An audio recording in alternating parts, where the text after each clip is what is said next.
नमस्कार दोस्तों, श्री राम आदर्श स्कूल की ऑनलाइन क्लासेज में आपका फिर से एक बार स्वागत है। देखो, अपना टॉपिक चल रहा था संयोजकता। कौन सा टॉपिक चल रहा था? संयोजकता। अपन संयोजकता के बारे में पढ़ रहे थे कि भाई संयोजकता क्या होती है। अपन ने पढ़ लिया था कि किसी भी तत्व है, उस तत्व के बाह्यतम कक्षा में जितने इलेक्ट्रॉन उपस्थित होते हैं वो उस तत्व की क्या होती है? संयोजकता होती है। ठीक है। अब संयोजकता में अपन ने वर्गों की संयोजकता कैसे निकालते हैं कि भाई एस ब्लॉक के वर्ग, एस ब्लॉक में जो वर्ग रखे गए हैं फर्स्ट और सेकंड, उस ब्लॉक के वर्गों की संयोजकता कैसे निकाली जाती है। पी ब्लॉक में वर्ग संख्या 13, 14, 15, 16 और 17 के तत्वों की संयोजकता को किस प्रकार से निकाला जाता है, इसके बारे में अपन ने पढ़ लिया था। और ये पढ़ लिया था कि जो वर्ग संख्या 18 होती है, कौन सी होती है? 18 होती है। इसकी जो संयोजकता होती है वो सामान्यतः कितनी होती है? 0 होती है। ये बात आपको याद रखनी है। यहाँ तक अपन ने पढ़ लिया था। अब इससे आगे पढ़ेंगे संयोजकता के बारे में। ठीक है। तो वर्गों की संयोजकता के बारे में अपन ने पढ़ लिया कैसे निकालते हैं। उन वर्ग, जितने भी वर्ग होते हैं, इन वर्गों के बाह्यतम कक्षा में जितने इलेक्ट्रॉन उपस्थित होते हैं या वर्ग के तत्वों की बाह्यतम कक्षा में जितने इलेक्ट्रॉन उपस्थित होते हैं वो उसकी क्या होती है? संयोजकता होती है। अब अपन बात करते हैं आवर्त की कि भाई आवर्त में संयोजकता कैसे निकाली जाती है। तो जो आवर्त होता है, जब आवर्त में अपन संयोजकता याद करने के लिए बाएं से दाएं की ओर चलते हैं। कैसे चलते हैं? आवर्त में जब संयोजकता याद करने के लिए बाएं से दाएं की ओर चलते हैं तो ये संयोजकता जो होती है वो 1 से 4 तक पहले बढ़ती जाती है। कैसी होती जाती है? 1 से 4 तक पहले ये संयोजकता बढ़ती जाती है। फिर उसके बाद ये संयोजकता घटती जाती है। क्या होती जाती है? फिर उसके बाद ये संयोजकता घटती जाती है। आवर्त में क्या होता है? संयोजकता में, आवर्त में जब बाएं से दाएं चला जाता है तो संयोजकता जो होती है वो 1 से लेकर 4 तक पहले बढ़ती है, 1, 2, 3, 4 ऐसे, फिर उसके बाद वो घटती जाती है। यदि आवर्त में कोई भी तत्व है, यदि आवर्त में ये तत्व जो होते हैं बाएं से दाएं चलने पर आवर्त में तत्व ऑक्सीजन के साथ संयोग कर ले, किसके साथ संयोग करे? ऑक्सीजन के साथ संयोग करे, तो जो संयोजकता होगी वो रेगुलरली 1 से लेकर 7 तक बढ़ेगी। क्या होगा? आवर्त में यदि तत्व ऑक्सीजन के साथ संयोग करते हैं और अपन बाएं से दाएं की ओर चलते हैं तो जो संयोजकता होती है वो 1 से 7 तक बढ़ेगी, ना कि 1 से 4 तक बढ़ेगी यदि तत्व ऑक्सीजन के साथ संयोग करता है। जैसे उदाहरण देकर मैं आपको समझाता हूँ कि भाई 1 से 7 तक कैसे संयोजकता बढ़ती है।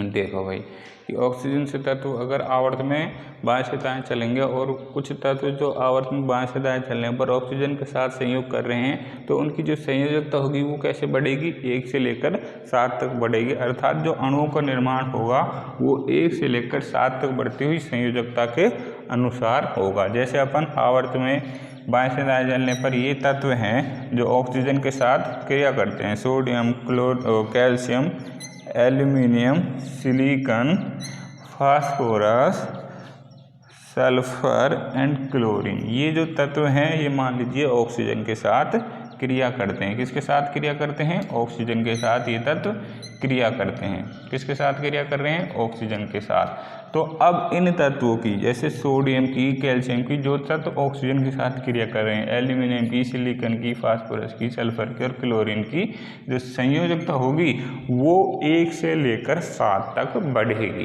कैसे होगा? 1 से लेकर 7 तक बढ़ेगी। अब देखिए, जैसे सोडियम है, सोडियम पहले वर्ग का तत्व है। कौन से वर्ग का तत्व है? पहले वर्ग का तत्व है, जिसे तीसरे आवर्त में रखा गया है। कौन से आवर्त में रखा है? पहले वर्ग का तत्व है और सोडियम को तीसरे आवर्त में रखा गया है। तो सोडियम की जो संयोजकता होगी वो कितनी होगी? 1 होगी। कितनी है? 1 संयोजकता है, हमें पता है कितनी है? 1 संयोजकता है। अब ये ऑक्सीजन के साथ क्रिया करेगा, मतलब ऑक्सीजन के साथ अणुओं का निर्माण करेगा। तो अणु का निर्माण प्रक्रिया भी मैंने आपको बता दी कि अणु का निर्माण कैसे होता है। सबसे पहले धनायन को लिखते हैं, फिर उसके बाद ऋणायन को लिखते हैं। अब इनकी जो संयोजकता होती है उनको आपस में बदल देते हैं, इंटरचेंज कर देते हैं। ऑक्सीजन की संयोजकता 2 होती है, सोडियम की संयोजकता 1 होती है। तो 1 संयोजकता ऑक्सीजन के साथ लिख दी जाएगी और 2 संयोजकता जो है वो सोडियम के साथ लिख दी जाएगी। तो ये अणु का निर्माण होगा। पहले इसकी संयोजकता 1 थी ऑक्सीजन की। अब आगे चले मतलब आवर्त में बाएं से दाएं की ओर चल रहे हैं। तो अपन ने दूसरा तत्व ले लिया कैल्शियम, तो इसकी संयोजकता कितनी है 2 होगी। कितनी संयोजकता होगी 2 होगी, क्योंकि ये दूसरे वर्ग का तत्व है और दूसरे वर्ग के तत्व के बाह्यतम कक्षा में जो इलेक्ट्रॉन होते हैं वो भी कितने होते हैं 2 है, अर्थात कैल्शियम की संयोजकता कितनी है 2 है। ठीक है, अब ये ऑक्सीजन के साथ क्रिया कर रहा है तो अणु का निर्माण करेगा, ये हो गया। अब इनकी अणु का कैसे निर्माण होता है ये सभी आपको पता है, CaO। अब तीसरा तत्व ले लेते हैं एल्यूमिनियम। ठीक है, एल्यूमिनियम जो है वो वर्ग संख्या 13 का तत्व है और तीसरे आवर्त का तत्व है। ठीक है, वर्ग संख्या 13 का तत्व है और तीसरे आवर्त का तत्व है। अब इसके बाह्यतम कक्षा में आप सभी को पता है कितने इलेक्ट्रॉन उपस्थित होते हैं भाई, कितने इलेक्ट्रॉन उपस्थित होते हैं बाह्यतम कक्षा में एल्यूमिनियम के। देखो एल्यूमिनियम के बाह्यतम कक्षा में कितने इलेक्ट्रॉन उपस्थित होते हैं अपन निकाल सकते हैं। इसका परमाणु क्रमांक कितना होगा, hydrogen helium lithium beryllium boron carbon nitrogen oxygen, oxygen के बाद फ्लोरीन नियोन, ठीक है, सोडियम मैग्नीशियम एल्यूमिनियम। इसका इलेक्ट्रॉनिक परमाणु क्रमांक 13 है। तो इसका बाह्यतम कक्षा में इलेक्ट्रॉनिक विन्यास इससे निकालेंगे। यदि 13 इसका परमाणु क्रमांक है तो इलेक्ट्रॉनिक विन्यास आसानी से निकाल सकते हैं, 1s2 2s2 2p6 and 3s2, 2 2 4 2 6 6 2 12 and 3p1। कितना है 3p1, मतलब कि ये इसकी पहली कक्षा, ये इसकी दूसरी कक्षा और ये इसकी तीसरी कक्षा। इसके बाद इलेक्ट्रॉन हमारे नहीं बच रहे, मतलब आगे नहीं भरे जाएंगे, मतलब ये इसकी जो तीसरी कक्षा है इसकी लास्ट कक्षा। और कितने इलेक्ट्रॉन है इसमें 3 इलेक्ट्रॉन है, 2 ये और 1 ये। ठीक है, तो 3 इलेक्ट्रॉन है। तो एल्यूमिनियम की जो संयोजकता होगी अर्थात बाह्यतम कक्षा में उपस्थित जितने इलेक्ट्रॉन होंगे वही इसकी संयोजकता होगी। और ये जो एल्यूमिनियम है वे p ब्लॉक का तत्व है। p ब्लॉक के तत्व की संयोजकता कैसे निकालते हैं, एक तो बाह्यतम कक्षा में जितने इलेक्ट्रॉन उपस्थित होते हैं वो इसकी संयोजकता हो जाएगी। दूसरा, इस तत्व की बाह्यतम कक्षा में जितने इलेक्ट्रॉन उपस्थित हैं उन इलेक्ट्रॉन को यदि 8 में से माइनस कर दें तो इसकी संयोजकता निकल जाएगी। तो 3 और 5 एल्यूमिनियम की क्या होती है संयोजकता होती है। अब अपन आवर्त में बाएं से दाएं जा रहे हैं और ये बात कर रहे हैं कि ऑक्सीजन के साथ संयोग करेगा तो तत्व की जो संयोजकता होगी वो 1 से लेकर 7 तक बढ़ेगी। तो जो एल्यूमिनियम होगा ये ऑक्सीजन के साथ संयोजकता क्रिया कर रहा है तो इसकी संयोजकता 1 से लेकर 7 तक बढ़ेगी। जैसे अब पहले सोडियम में चले आवर्त में, फिर उसके बाद कैल्शियम में चले, फिर आवर्त में अपन एल्यूमिनियम पे आ गए। तो इसकी संयोजकता 3 को लेंगे, यहाँ पर 3 को लेंगे। किन को लेंगे 3 को लेंगे। क्यों लेंगे, क्योंकि आवर्त में बाएं से दाएं जाने पर यदि तत्व ऑक्सीजन के साथ क्रिया कर रहा है तो उसकी संयोजकता जो होगी वो 1 से लेकर 7 तक बढ़ेगी। यहाँ 1 हो गई, यहाँ 2 हो गई। अब नेक्स्ट आवर्त में अगला जो तत्व है उसको लेंगे तो उसकी संयोजकता कितनी होगी 3 होगी। अब एल्यूमिनियम की संयोजकता 3, ऑक्सीजन की संयोजकता 2। अणु का निर्माण आपस में इंटरचेंज कर दो, Al2O3। ठीक है, क्या हो जाएगा Al2O3, ये हो गया। अब आती है बात सिलिकॉन की। किसकी आती है सिलिकॉन की। सिलिकॉन देखो कौन से वर्ग का तत्व है, 14वें वर्ग का तत्व है और तीसरे आवर्त का तत्व है। अब सिलिकॉन की संयोजकता, सिलिकॉन के बाह्यतम कक्षा में कितने इलेक्ट्रॉन उपस्थित होते हैं 4 इलेक्ट्रॉन उपस्थित होते हैं। कितने इलेक्ट्रॉन उपस्थित होते हैं बाह्यतम कक्षा में 4 इलेक्ट्रॉन उपस्थित होते हैं। तो सिलिकॉन की संयोजकता 4, ऑक्सीजन की संयोजकता 2, आपस में इंटरचेंज कर दिया। Silicon CiO2 and Ci2+O4। देखो अब संयोजकता कैसे बढ़ती जा रही है, 1, यहाँ 2 हो गई, यहाँ 3 हो गई, यहाँ 4 हो गई। अब देखो ये फास्फोरस कौन से वर्ग का तत्व है 15वें वर्ग का तत्व है। कौन से वर्ग का तत्व है 15वें वर्ग का तत्व है। और बाह्यतम कक्षा में कितने इलेक्ट्रॉन उपस्थित हैं इसके में 5 इलेक्ट्रॉन उपस्थित हैं। बाह्यतम कक्षा में कितने इलेक्ट्रॉन उपस्थित है फास्फोरस के 5 इलेक्ट्रॉन उपस्थित हैं। तो इस फास्फोरस की संयोजकता कैसे निकाल सकते, फास्फोरस को पता है आपको कौन से ब्लॉक का तत्व है p ब्लॉक का तत्व है। p ब्लॉक की संयोजकता कैसे निकालते हैं, एक तो इसके बाह्यतम कक्षा में जितने इलेक्ट्रॉन उपस्थित होते हैं वो, और दूसरा इसकी बाह्यतम कक्षा में इलेक्ट्रॉन को 8 में से माइनस कर दे तो इसकी संयोजकता निकल जाती है। तो इसकी एक संयोजकता 3 होगी और एक होगी 5 होगी, लेकिन ये ऑक्सीजन के साथ क्रिया कर रहा है तो संयोजकता 1 से लेकर 7 तक बढ़ेगी। तो ये यहाँ पर अपन किस को यूज करेंगे, 5 को ही यूज करेंगे। तो इसकी संयोजकता 5 ऑक्सीजन की 2 आपस में इंटरचेंज किया P2O5। ऐसे ही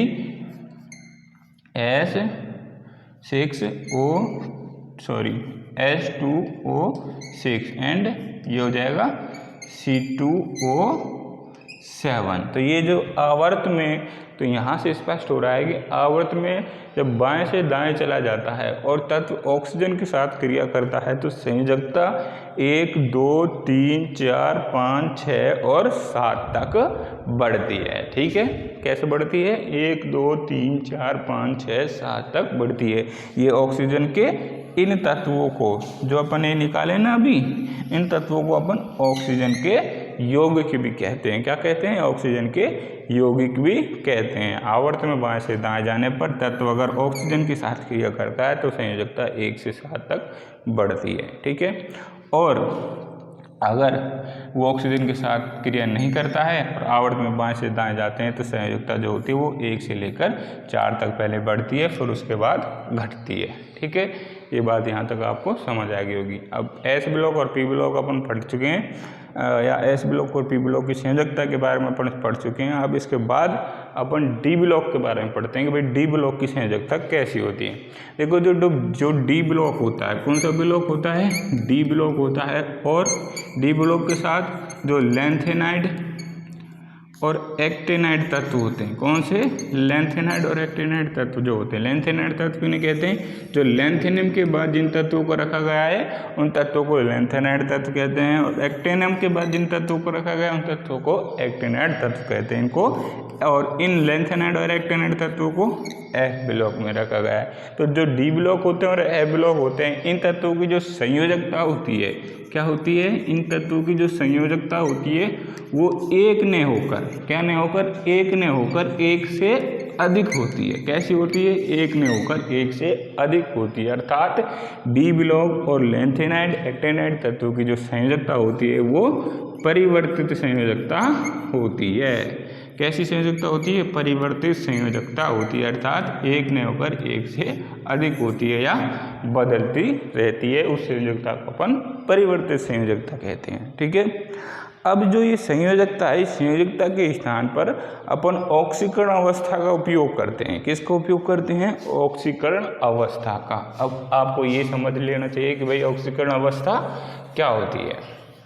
ठीक है, अब ये जो ऑक्सीकरण अवस्था होती है, संयोजकता के स्थान पर किसका उपयोग करते हैं अपन, ऑक्सीकरण अवस्था का। अब भाई ऑक्सीकरण अवस्था क्या है, देखो ये जो ऑक्सीकरण अवस्था होती है, इस ऑक्सीकरण अवस्था को अपन विद्युत ऋणता के अनुसार समझ सकते हैं। किसके अनुसार, विद्युत ऋणता के अनुसार।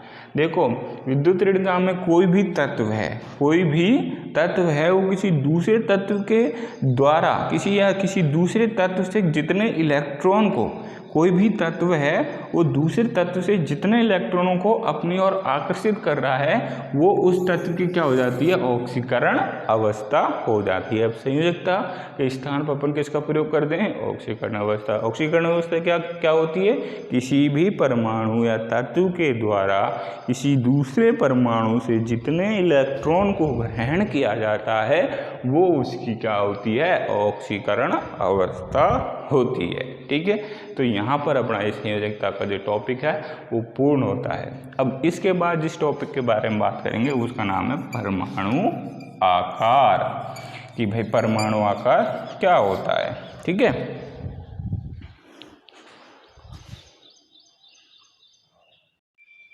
तो देखो अब कौन सा टॉपिक है अपना, परमाणु आकार, कि भाई परमाणु आकार क्या होता है। ठीक है, देखो परमाणु आकार, देखो कोई भी स्वतंत्र परमाणु है, क्या है, कोई भी स्वतंत्र परमाणु है, उस स्वतंत्र परमाणु का मान लीजिए ये नाभिक है और इस नाभिक की ये अलग अलग कक्षाएं हैं। क्या है, अलग अलग कक्षाएं। मान लीजिए ये इस स्वतंत्र परमाणु के नाभिक की ये अंतिम कक्षा है या इस स्वतंत्र परमाणु के ये अंतिम कक्षा है। अब इस अंतिम कक्षा में जितने इलेक्ट्रॉन चक्कर लगा रहे हैं उन इलेक्ट्रॉन और परमाणु के नाभिक की जो दूरी होती है, क्या होती है, जो दूरी होती है उस दूरी से अपन परमाणु आकार का अनुमान लगा सकते हैं। अर्थात जो परमाणु आकार होता है वो परमाणु त्रिज्या पर निर्भर करता है। किस पर निर्भर करता है, परमाणु त्रिज्या पर निर्भर करता है। किसी भी परमाणु का आकार ज्ञात करना एक बहुत कठिन कार्य होता है, लगभग असंभव कार्य होता है। तो ठीक है, तो परमाणु का जो आकार है वो अपन परमाणु त्रिज्या पर निर्भर करता है। अब जो परमाणु त्रिज्या होती है वो परमाणु त्रिज्या सहसंयोजक रूप में भी हो सकती है। किस रूप में हो सकती है, सहसंयोजक त्रिज्या के रूप में भी हो सकती है और वांडर वाल त्रिज्या के रूप में भी हो सकती है। सहसंयोजक त्रिज्या को अपन RC और वांडर वाल त्रिज्या को अपन RW से व्यक्त कर सकते हैं। ठीक है, तो ये जो परमाणु आकार है किस पर निर्भर करता है, परमाणु त्रिज्या पर निर्भर करता है। और परमाणु त्रिज्या जो होती है वो सहसंयोजक और वांडर वाल त्रिज्या किसी भी रूप में हो सकती है। अब अपन यहाँ समझ लेते हैं कि भाई सहसंयोजक त्रिज्या क्या होती है और वांडर वाल त्रिज्या क्या होती है। ठीक है, तो देखो पहले ले लेते हैं अपन सहसंयोजक त्रिज्या।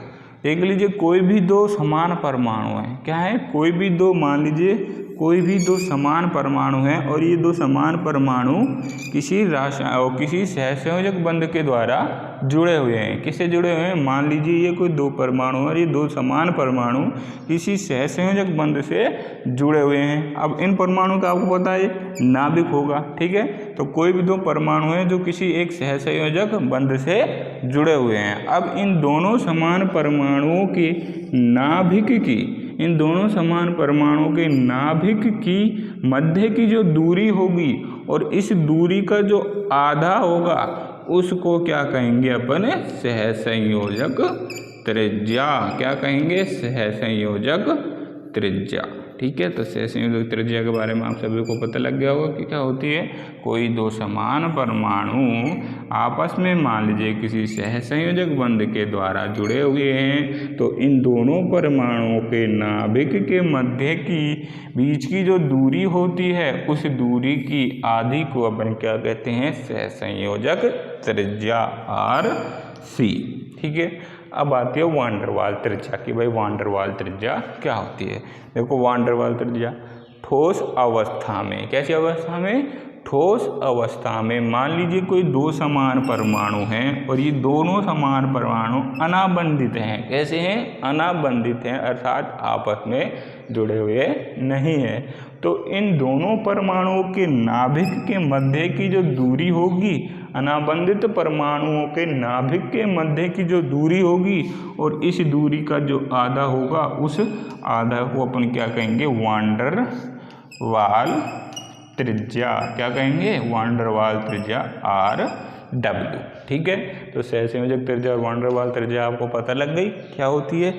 अब जो ये वांडर वाल त्रिज्या होती है, इस वांडर वाल त्रिज्या का जो मान है, किसका, वांडर वाल त्रिज्या का जो मान है वो हमेशा सहसंयोजक त्रिज्या से बड़ा होता है। कैसा होता है, वांडर वाल त्रिज्या का मान हमेशा सहसंयोजक त्रिज्या से बड़ा होता है, क्योंकि सहसंयोजक त्रिज्या में दो परमाणु बंधित होते हैं, अर्थात किसी रासायनिक बंध से या सहसंयोजक बंध से जुड़े होते हैं, जिसके कारण इनके मध्य की दूरी कम हो जाती है और ये अनाबंधित होते हैं, जिसके कारण इनके नाभिक के मध्य की दूरी बढ़ जाती है, जिसके कारण वांडर वाल त्रिज्या बढ़ जाती है। इसलिए वांडर वाल त्रिज्या जो होती है RW, उसका मान सहसंयोजक त्रिज्या RC की तुलना में हमेशा अधिक होता है। तो इन त्रिज्याओं के माध्यम से ही अपन परमाणु का आकार ज्ञात कर सकते हैं। अब परमाणु का जो आकार है उस परमाणु का आकार को हम धात्विक त्रिज्या के माध्यम से भी ज्ञात कर सकते हैं। कैसे ज्ञात कर सकते हैं, धात्विक त्रिज्या के माध्यम से। तो भाई अभी धात्विक त्रिज्या को भी आपको समझ लेना चाहिए कि भाई ये धात्विक त्रिज्या क्या होती है। मान लीजिए कोई भी एक क्रिस्टल जालक है, क्या है, कोई भी एक क्रिस्टल जालक है। ठीक है, अब ये क्रिस्टल जालक के परमाणु हो गए। ठीक है, क्या हो गए, कि क्रिस्टल जालक के परमाणु। अब इन दोनों परमाणु, ठीक है, मान लीजिए ये क्रिस्टल जालक का कोई ये परमाणु है, ये कोई परमाणु है, ये परमाणु का नाभिक हो गया। ठीक है, अब इस क्रिस्टल जालक के इन परमाणुओं के नाभिक के मध्य की जो दूरी होगी, इस दूरी का जो आधा होगा, क्या होगा, आधा होगा, वो इसकी क्या कहलाएगी, धात्विक त्रिज्या कहलाएगी। तो धात्विक त्रिज्या के बारे में भी आप समझ गए कि भाई धात्विक त्रिज्या क्या होती है। ठीक है, अब यहाँ पर धात्विक त्रिज्या आप समझ गए। अब इन त्रिज्याओं के माध्यम से ही अपन परमाणु का आकार ज्ञात कर सकते हैं, लेकिन किसी स्वतंत्र परमाणु का आकार ज्ञात करना एक कठिन कार्य होता है।